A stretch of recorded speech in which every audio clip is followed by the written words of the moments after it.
First meeting, I think it just needs to be you. You know the business better than anyone else knows the business, so just go it alone. For me, the first meeting is all about establishing a relationship. So for that very first meeting, I generally prefer it to be just the founder or co-founders if there are multiple co-founders. Typically at the first meeting, we just meet one or two of the senior team, the CEO and maybe one other. It depends a little bit on the role of the founders in businesses. At an early stage, if all the founders have a key role in the business, we might want to meet all of them, even if that's 2 or 3 people.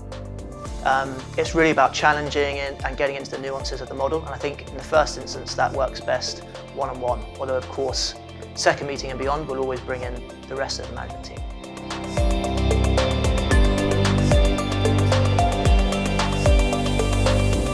Probably more about content than tone for me. Relaxed is good, helps you build rapport. Personally, I like a really relaxed meeting. I like to hear the founder lay out the vision of the company and how they've got to where they are today.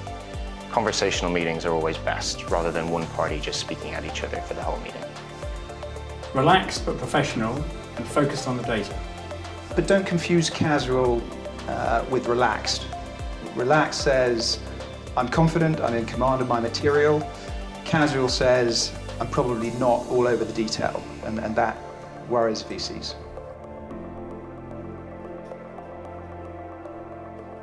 So this one is a really important one, and I can imagine as a founder that you worry a lot about how you actually get this across in a short meeting when there's already so much to say. My advice would actually be, in the first meeting, worry less about this one, because you'll be surprised how strongly culture comes through just through your own personality as the CEO. I think the most important thing is to be yourself. Culture is something that comes from the top, and it's something that you will have built. So when it's real, it comes across naturally through you and the way you present your business. My next piece of advice would be, don't be shy about culture. If it's something you've dedicated a lot of time and investment into and it's an important one for you, celebrate it. Get a slide about it in your deck and try if possible to get some tangible data points. You'd be surprised actually how much you can show. For example, your staff retention rates, internal promotions, and there are many other things you could put in. Just relax. You are the culture of your company. The culture of the company will reflect you. So as long as you're honest and natural, the culture will come through really clearly. In addition to this, we actually find that second meetings are a great way to focus on this. And this is our preference in-house, and I'm sure many other VCs do the same thing. If we get to a second meeting, we will always do our best to make sure this happens at your offices. It gives us a chance to see your offices, to meet your team, and we get a much better idea of that culture and personality of your company.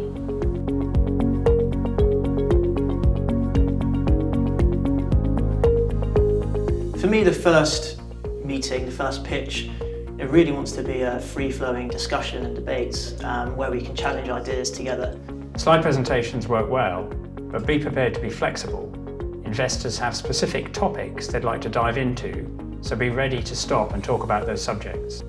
I think discussion always works well and it feels the most natural.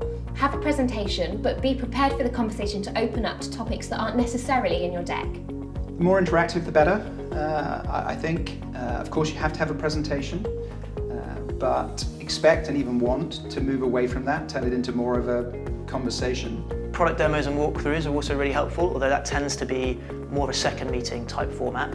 And similarly, I do like to get into your BI dashboard and really try and drill down with you into what drives a business. That said, don't be afraid if it's veered off away from the points you want to cover for too long and you don't think it's pertinent, to ask a question.